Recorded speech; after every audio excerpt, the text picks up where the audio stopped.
హరి ఓం. Hit TV ప్రేక్షకులకు శుభాభివందనములు. కార్తీక పురాణము అంటే ప్రతి ఒక్కరూ కూడా అందరూ కూడా పాటిస్తూ కార్తీక మాసంలోని ఎంతో అమోఘమైనటువంటి పూజలు, ఎన్నెన్నో వ్రతాలు చేస్తూ వారి వారి జీవితాలని ఉద్ధరింపజేసుకుంటూ ఉంటారు. అసలు ఆ కార్తీక మాసానికి ఎందుకు అంత ప్రాధాన్యత? మనము ఏ రకంగా చేస్తే కార్తీక మాసంలో మనకి ఆ పరమాత్ముని యొక్క అనుగ్రహం కలుగుతుంది? అసలు ఈ కార్తీక పురాణము కార్తీక మాసంలోని మనం ఎందుకు చదవాలి? ఈ విషయాలన్నిటినీ కూడా మనం తెలుసుకోవడానికి చేస్తున్నటువంటి ప్రయత్నమే ఈ ప్రయత్నం. అందరికీ తెలియపరచాలి అనేటువంటి మా ఈ ప్రయత్నం గురించి చేస్తున్నాము.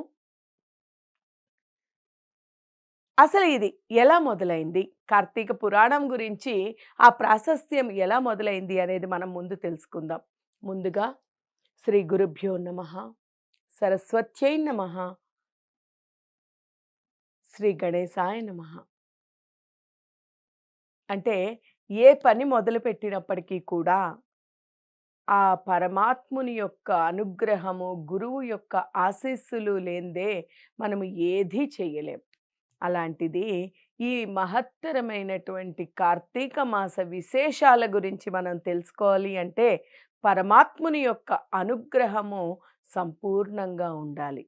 దాని నిమిత్తమై మనం కార్తీక మాసం ఎందుకు చేస్తున్నాము అనేది తెలుసుకుందాం. ముందుగా ఈ మహత్యం గురించి జనక మహారాజు ప్రశ్నించాడు. వశిష్ఠుల వారిని జనక మహారాజు ప్రశ్నించారు. ఈ విషయమై ఒకానొక సమయంలోని సౌనకాది మహామునులు అందరూ కూడా నైమిషారణ్యంలోని తల దాచుకుంటూ, అంటే ఈ కలికాలము పూర్తి అయ్యేంత వరకు కూడా ఆ యొక్క పరమాత్ముని యొక్క అనుజ్ఞతో పరమాత్ముడు చూపించినటువంటి స్థానముగా ఈ నైమిషారణ్యంలోని వారు కాలం గడుపుతూ ఉన్నారు. కలి ప్రభావం పూర్తయ్యేంత వరకు. అక్కడ సూత మహాముని వారు కూడా, అంటే అష్టాదశ పురాణాలు లిఖించి ఎన్నో పురాణాలు, ఇతిహాసాలు అన్నీ కూడా అధ్యయనం చేయడంతో పాటు సంపూర్ణమైనటువంటి వేద విద్య కూడా తెలుసున్నటువంటి సూత మహాముని వారు కూడా ఆ నైమిషారణ్యంలోని నివసిస్తున్నారు. ఒకానొక సమయంలోని సౌనకాది మహామునుల వారు సంచరిస్తూ ఉండే సమయంలో సూత మహర్షి వారు అక్కడ ఎదురుపడ్డారు.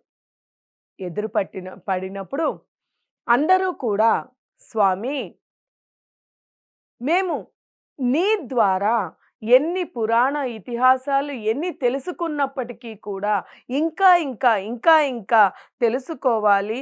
ఎందుకంటే అన్ని పురాణేతర రహస్యాలు మొత్తము, పురాణాల ఇతిహాసాలు అన్నీ కూడా తెలిసినటువంటి వాడివి కాబట్టి నీ నుంచి ఎన్నో పురాణాలు, ఎన్నో ఇతిహాసాలు ఎన్నో తెలుసుకున్నాం. ఈ మాసాలలో మానవులు కార్తీక మాసంలోని కార్తీక మహత్యం, కార్తీక స్నానాలు చేసినందువల్ల వచ్చేటువంటి లాభం ఏమిటో, దానివల్ల కలిగేటువంటిది ఏమిటనేది నీ ద్వారా తెలుసుకోవాలనుకుంటున్నాము. అందుకని దయచేసి మాకు ఆ వివరాన్ని తెలుపమనగా సౌనకలు వారు సౌనక మహాముని ఈ సూత మహాముని సౌనికాది మహామునులకు ఈ రీతిన చెబుతున్నారు. మీరు ఎలాగైతే ఈరోజు నన్ను అడిగారో అదే విధంగా ఒకానొక రోజున నారదులు వారు ఆయన తండ్రి అయినటువంటి బ్రహ్మను అడగడం జరిగింది.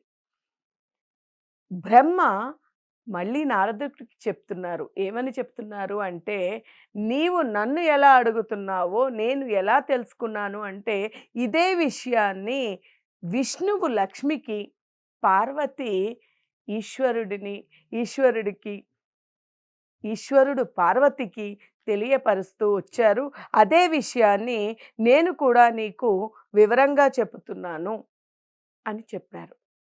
అలా చెబుతూ ఉండంగా ఒకానొక సమయంలోని మహేశ్వరుడు ఈ యొక్క ఆకాశయానం చేస్తూ ఉండే సమయంలో పార్వతీ పరమేశ్వరులు ఇరువురు కూడా ఈ ఆకాశయానం చేస్తూ ఉండే సమయంలోని పార్వతీదేవి స్వామి జనులందరూ కూడా ఉద్ధరింపబడేటట్టు ఏ రకంగా అయినా కూడా ఒక వ్రతాన్ని తెలియపరచండి. ఆ వ్రతము ద్వారా ఇహలోక, పరలోక సుఖములతో పాటు ఆనందము కలిగేటువంటి వ్రతాన్ని తెలియపరచండి అని కోరుతాడు. ఆ నిమిత్తమై పరమేశ్వరుడు తెలియపరుస్తున్నాడు. ఒకానొక సమయంలోని మిథిలా నగరం, మిథిలా నగరి వాసి అయినటువంటి మిథిలానగర్ రాజీ అయినటువంటి జనక మహారాజు. జనక మహారాజుల వారు జీవన్ముక్తుడు. అటువంటి వారి దగ్గరికి వశిష్ఠ మహాముని వారు వచ్చారు. ఆ రాజ్యానికి నగరానికి వశిష్ఠ మహాముని వారు వచ్చినప్పుడు వారు సైతం జనక మహారాజు వశిష్ఠుల వారి యొక్క రాకకి ఎంతగానో ఆనందించి ఎంతో ఆనందంతోని స్వామి మీ రాకతో మా రాజ్యం అంతా కూడా పునీతమైంది. మీ రాకతో మీ యొక్క దర్శన భాగ్యంతో మా దేహము, మా ఇంద్రియములు, మా యొక్క రాజ్యము మీ పాదధూళితోని మా యొక్క ఈ యొక్క మండపము అన్నీ కూడా పునీతమైనాయి. ఇటువంటి మీ వంటి మహానుభావుల యొక్క ఆశీస్సులతోని మేము ఈరోజు ఆనందంగా ఉన్నాము. మీ వంటి మహానుభావులు మునీశ్వరుల యొక్క పాద స్పర్శనమే అంటే చెప్తారు చూడండి. సాధువుల యొక్క దర్శనం ఎంతో అమోఘము. అందుకనే పెద్దలు చెప్తూ ఉంటారు. సాధూనాం దర్శనం పుణ్యం స్పర్శనం పాపనాశనం అన్నారు. అంటే సాధువులని కేవలము చూసినప్పటికీ కూడా వారి యొక్క చూపు వల్ల కేవలము వారి చూపు పడడంతోనే ఎన్నో పాపాలు పోతాయట. ఇక కేవలము దర్శనము వారి చూపు పడితేనే అంత ఉన్నప్పుడు స్పర్శనం పాపనాశనం. అంటే వారికి పాదాభివందనము చేసుకున్న, పరిచర్యలు చేసిన, నమస్కరించిన దానివల్ల సర్వ పాపాలు కూడా తొలగిపోతాయి. అదే గురువు యొక్క స్థానం. మన సనాతన ధర్మములోని, మన హైందవ సాంప్రదాయంలోని, మన సనాతన ధర్మంలోని ఉండేటువంటి గొప్పతనము అదే. ఏంటంటే ఎవరు అయితే అంటే చెయ్యక్కలేనప్పటికీ అంటే ఏదైనప్పటికీ కూడా తనకి తాను చేసుకోలేనప్పటికీ కూడా అలా చేసి తన జీవితాన్ని మొత్తం త్యజించి సర్వము పరమాత్మునికి అంకితము చేసి సర్వకాల సర్వావస్థల్లోని కూడా ఆ పరమాత్ముని యొక్క స్పర్శనము, దర్శనము స్మరణముతోని ఉండేటువంటి వారి యొక్క దర్శనము చేసుకుంటే కేవలము ఆ దర్శనము వారి యొక్క చూపు వల్ల వీరు ఉద్ధరింపబడతారు అని మన శాస్త్రమే తెలియపరిచింది. అందువల్ల జనక మహారాజు కూడా ఈ యొక్క వశిష్ఠుల వారిని చూడంగానే ఎంతగానో ఆనందించి ఎంతో తృప్తి పడ్డారు. ఎందుకంటే అటువంటి మహానుభావుడు మహర్షి పాద స్పర్శతోనే నా రాజ్యమంతా కూడా పునీతమైంది, నా ప్రజలందరూ కూడా ఉద్ధరింపబడతారు అని ఎంతగానో ఆనందించాడు. అప్పుడు స్వామి మీకు మేము ఏ రకంగా మీ యొక్క సేవ చేసుకోగలుగుతాము? మీ రాకకు అంటే మహానుభావుల యొక్క రాక ఊరికనే ఉండదు. ఏదో కారణం లేకుండా మహానుభావులు అడుగు పెట్టడం అనేది జరగదు. కాబట్టి మీ రాకకు కారణము మీకు అన్యదా భావించకపోతే మీ రాకకు కారణమేమిటో మేము తెలుసుకోవచ్చా అని అడిగినప్పుడు వశిష్ఠుల వారు నేను ఒక మహాయజ్ఞం చేయాలనుకుంటున్నా. ఆ యజ్ఞంలోని నాకు ఆ యజ్ఞము చేయుట కోసమని నేను ధనం నీ ద్వారా, నీ రాజ్యము ద్వారా, నీ ద్వారా నాకు యజ్ఞ సామాగ్రి యజ్ఞానికి అన్నీ కూడా సమకూరుస్తావని నీ దగ్గరికి వచ్చాను అని చెప్పడం జరుగుతుంది. ఎప్పుడైతే వారు అలా చెప్పారో స్వామి మీరు కోరిన విధంగా మీకు యజ్ఞానికి ఎంత కావాలి అన్నా ఎన్నైనా నేను పూర్తిగా మీకు ఇస్తాను. కానీ దానికి ముందు నాకు ఈ యొక్క జీవితంలో మనకి ముఖ్యమైనటువంటిది మానవులు అందరూ కూడా ఇహలోక, పరలోక ప్రాప్తి కోసం, ఇహలోకం సుఖము కోసం, ప్రాప్తి కోసము అమోఘమైనటువంటి ఈ కార్తీక మాసం, మాసాలలోకెల్లా ఉత్తమోత్తమమైనటువంటి మాసం. అంటే మనకుండేటువంటివి 12 నెలలు సంవత్సరానికి. అన్ని మాసాలలోని కూడా మీరు చూడండి, ఒక్కొక్క మాసము ఒక్కొక్క దానికి ప్రాధాన్యత ఉంది. శ్రావణ మాసం లక్ష్మీ పూజలు చేస్తూ ఉంటాం. భాద్రపద మాసం మనము వినాయకుడి పూజలు చేస్తాం. ఆశ్వీజ మాసం వచ్చేసరికి అమ్మవారిని స్మరిస్తూ ఉంటాం. అయితే ఇక్కడ మనం గ్రహించినట్టయితే శ్రావణ మాసాల్లోని కేవలము మంగళవారాలు, శుక్రవారాలు అంటే ఒక్కొక్క వారం, ఒక్కొక్క రోజును తీసుకొని ఆ రోజులలో చేస్తుంటాం. అంటే దానికి ఎక్కువ ప్రాధాన్యత ఇచ్చారు. ఇక శ్రావణం నుంచి భాద్రపదానికి వచ్చేసరికి శుక్లపక్షంలోని ఉండేటువంటి 9 రోజులైనటువంటి ఆ 9 రోజులు శ్రద్ధాభక్తులతో వినాయకుడిని పూజ చేస్తున్నాం. ఇక భాద్రపద మాసం వచ్చినప్పుడు అమ్మవారిని పూజ చేస్తున్నాం. అంటే సృష్టి స్థితి లయ కారకురాలైనటువంటి ఆ జగన్మాత అయినటువంటి జగజ్జననిని దుష్ట శిక్షణై శిష్ట రక్షణ కోసమై ఆదిశక్తి స్వరూపముగా ఆవిడని ఈ భాద్రపద మాసంలో 9 రోజులు కూడా 10 రోజుల పాటు చేస్తూ 9 రోజుల పాటు ఆవిడ చేసినటువంటి చెడుపై మంచి చేసినటువంటి యుద్ధాన్ని చెప్పుకుంటూ మనము 9 రోజులు చేస్తాం. ఇక మరి ప్రతి మాసము కూడా ముఖ్యమే కదా! ప్రతి మాసములోని ఏదో ఒకటి ఉంది కదా! అంటే ప్రతి మాసములోని ఒక్కొక్క రోజో లేకపోతే ఒక ముఖ్యమైనటువంటి నిర్దేశించినటువంటి రోజులో మాత్రమే. కానీ కార్తీక మాసం మొత్తము కూడా ఈ 30 రోజులు కూడా కార్తీక మాసంలోని ప్రతిరోజు, ప్రతి గడియ కూడా చాలా ముఖ్యమైంది అని చెప్తారు. మనం సైంటిఫిక్‌గా చూసినప్పటికీ కూడా కార్తీక మాసములోని అంటే శరదృతువు వెళుతూ ఈ యొక్క చలి మనకి దసరా నుంచి దీపావళి అమావాస్య నుంచి మనకి చలి ఉధృతం అవుతూ ఉంటుంది. అంటే పెరుగుతూ ఉంటుంది. సైంటిఫిక్‌గా చూసినట్టయితే మనకి వాతావరణ మార్పులు అనేవి బాగా జరుగుతాయి. అంటే ఇప్పటివరకు ఎండ, వాన ఇటువంటి ఎండ, వానలు భయంకరంగా ఉండేటువంటి ఈ వాతావరణం కాస్త ఒక్కసారిగా మార్పు చెంది చలి విజృంభణ అవుతూ ఉంటుంది. దీనివల్ల వాతావరణంలో అంటే ప్రకృతిలోని జరిగేటువంటి మార్పుల వల్ల మనము ప్రజలు మనమంటే ప్రజలందరూ కూడా ఇబ్బందులు పాలుపడుతూ అందుకే చూడండి ఈ రోజుల్లో మనం చూసినట్టయితే ఎక్కువ ఈ జ్వరాలని, ఆ జ్వరాలని ఏవో ఒకటి వస్తూ డాక్టర్స్ దగ్గరికి వెళుతూ ఉంటారు. అంటే వాతావరణం మార్పుల వల్ల ఇటువంటివి వస్తాయి.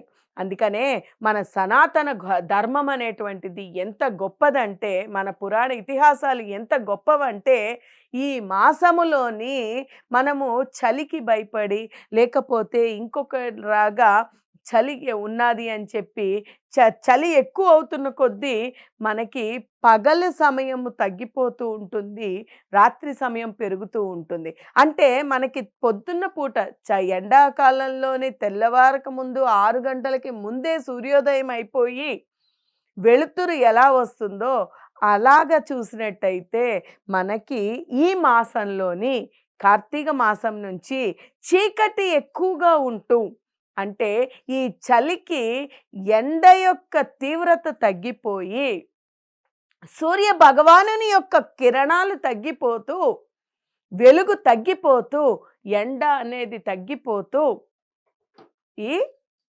చీకటి ఏర్పడుతూ ఉంటుంది.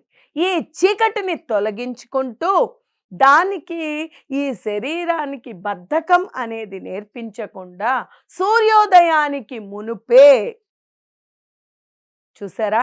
సైంటిఫిక్‌గా మనం చూసినప్పటికీ కూడా కార్తీక మాసంలో ముఖ్యమైనటువంటిది స్నానం అని చెప్పవచ్చు. అలాగే కార్తీక మాసంలో కేవలము శివార్చనకి మాత్రమే అని అనుకుంటే చాలా తప్పు. మనకి కార్తీక మాసం యొక్క ముఖ్యమైనటువంటి ప్రాధాన్యత ఇంకొకటేమిటంటే, శివకేశవుల భేదము లేకుండా ఇరువురిని కూడా మనము శివకేశవులని ఇరువురిని కూడా మనము ముఖ్యంగా పూజ చేస్తూ ఉంటాము. మీరు చూడండి, పౌర్ణమి నాడు చూడండి, ద్వాదశి రోజు చూడండి, తులసీ మాతకి చేస్తాం. తులసీ మాతకి చేస్తాం. విష్ణు సహస్రనామ పారాయణలు చేస్తూ ఉంటాం.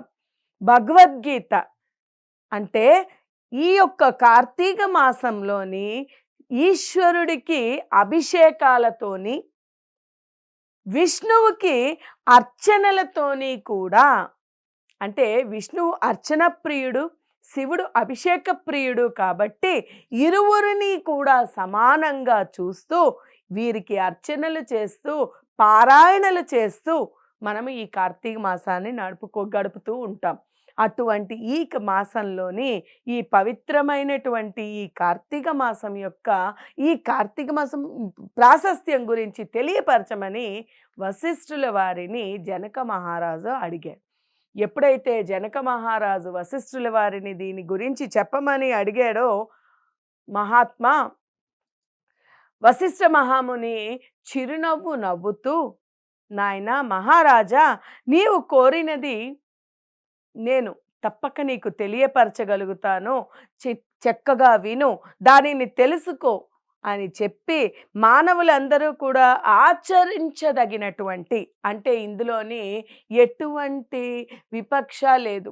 అంటే ఈ కుల మతాలు కానీ ఏమీ లేకుండా ప్రతి ఒక్కరూ కూడా ఆచరించదగినటువంటిది, ఉచ్చ నీచ తేడాలు భేదములు లేకుండా ఆచరించేటువంటి కేవలం ఒకే ఒక్క వ్రతం ఏది అంటే కార్తీక మాస వ్రతం. ఆ వ్రతం ఎలా ఆచరించాలి, దానివల్ల కలిగేటువంటి పుణ్యం ఏమిటి అనేటువంటిది, పుణ్యఫలం ఎలా లభిస్తుంది అనేది కూడా మనకి ఇక్కడ తెలియపరిచారు. అంటే ఈ మాసములోని ప్రొద్దుననే, అంటే సూర్యోదయానికి ముందు, అసలు ఇది ఏమిటి అంటే ముఖ్యమైనటువంటిది ఏంటంటే, సూర్య భగవానుడు తులారాశిలోని ప్రవేశించేటువంటి మాసం ఈ కార్తీక మాసం. అందుకని ఈ తులారాశిలో సూర్య భగవానుడు ప్రవేశించిన సమయంలోని ఈ యొక్క సూర్యోదయానికి మునుపే నిద్ర లేచి కాలకృత్యములు పూర్తి చేసుకొని అవి స్నానం కానిచ్చి దాన ధర్మాలు చేస్తూ పుణ్య కార్యాలు చేస్తూ ఆ రోజు నుంచి కూడా శివకేశవ భేదములు లేకుండా విష్ణు సహస్రనామ పారాయణలు, శివలింగార్చనలు చేసుకుంటూ మనము కార్తీక మాస వ్రతమునకు అధినేత అయినటువంటి దామోదరుడు, కార్తీక దామోదరుడు అంటారు. కార్తీక దామోదరుడికి నమస్కరించుకుని, నాయనా మేము ఆచరించబోయేటువంటి ఈ వ్రతము ఎటువంటి ఆటంకము లేకుండా ఈ 30 రోజులు కూడా మేము శ్రద్ధాభక్తులతోని ఈ కార్తీక స్నానాలు, అర్చనలు, అభిషేకములు, పారాయణలు ఎటువంటి ఆటంకము లేకుండా శ్రద్ధాభక్తులతోని మేము చేయగలిగేటువంటి శక్తిని మాకు ప్రసాదించు స్వామి, స్వామి కార్తీక దామోదర అని దీనికి ముఖ్యమైనటువంటి దామోదరుడికి మనం నమస్కరించుకోవాలి. ఈ రకంగా మనం ధ్యానించి వ్రతము ప్రారంభించాలి. అంటే ఈ 30 రోజుల పాటు కూడా ఈ వ్రతాన్ని ఆచరిస్తూ సూర్యోదయానికి మునుపే లేచి స్నానం సంధ్యలు పూర్తి చేసుకొని ఆ యొక్క బావి దగ్గర నుంచి, బావి చెరువు ఎక్కడైనా కానియండి, అటువంటి స్థలములలోని దీపారాధన చేసి నిత్య దీప నైవేద్యములు చేస్తూ, అలాగే ఆ యొక్క అతిథి అతిథి పూజలు జరిపించుకుంటూ ఈ మాసంలో ఏది చేసినప్పటికీ కూడా అంటే ఈ మాసం అంటే మిగిలిన మాసములలోని చెయ్యక్కర్లేదా అని కాదు. ఎలాగైతే మానవులుగా మన జీవితం ఉన్నప్పుడు మనకి ఉండేటువంటి ఇందులోని కొన్ని ముఖ్యమైన రోజులు, కొన్ని ముఖ్యమైనవి ఉంటాయి. అంటే మన పుట్టినరోజులు, ఇంకా ఇంకా ఇలాంటివి మనకి సంబంధించినవి ఉంటూ ఎలాగైతే ఉంటాయో, మన విశ్వంలో, మన ప్రకృతిలోని కొన్ని కొన్ని మాసాలకి, కొన్ని కొన్ని రోజులకి ఒక ప్రాధాన్యత ఉంది. అటువంటి ప్రాధాన్యత కలిగినటువంటి మాసము సూర్యుడు తులారాశిలోని ప్రవేశించినటువంటి మాసము అయిన కార్తీక మాసం. అందువల్ల సూర్యోదయానికి ముందే లేచి స్నానం సంధ్యలు కానిచ్చుకొని వ్రతాలు చేసుకుంటూ అలాగే నిత్యము నిత్య పూజలు ఆచరించడంతో పాటు రావి చెట్టు మొదటి దగ్గర కూర్చుని కార్తీక పురాణము అంటే చూడండి మనం ఏమి చేయగలిగినా చేయలేకపోయినా మనకి నవవిధ భక్తుల్లో భగవానుడు చెప్పాడు. ఈ భగవానుడు మనకి తెలియపరిచింది నవవిధ భక్తుల్లో ఏమిటి అంటే కేవలము శ్రవణము. నువ్వు ఏమీ చెయ్యక్కర్లేదు నాయనా. నవవిధ భక్తి మార్గాలలోని మొదటిదైనటువంటి నీవు కేవలం శ్రవణము.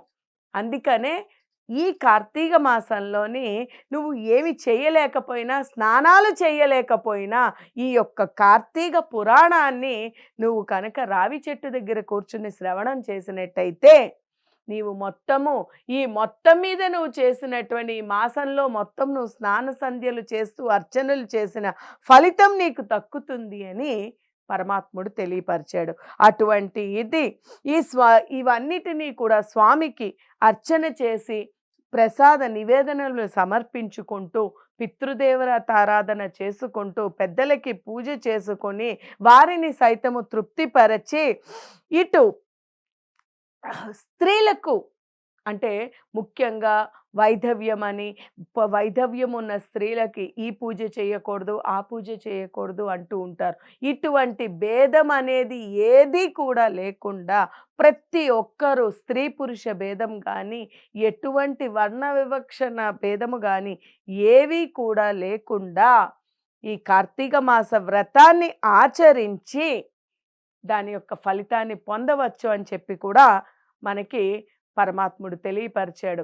ఇది స్కాంద పురాణంలో నుంచి తీయబడినటువంటిది ఈ కార్తీక పురాణము.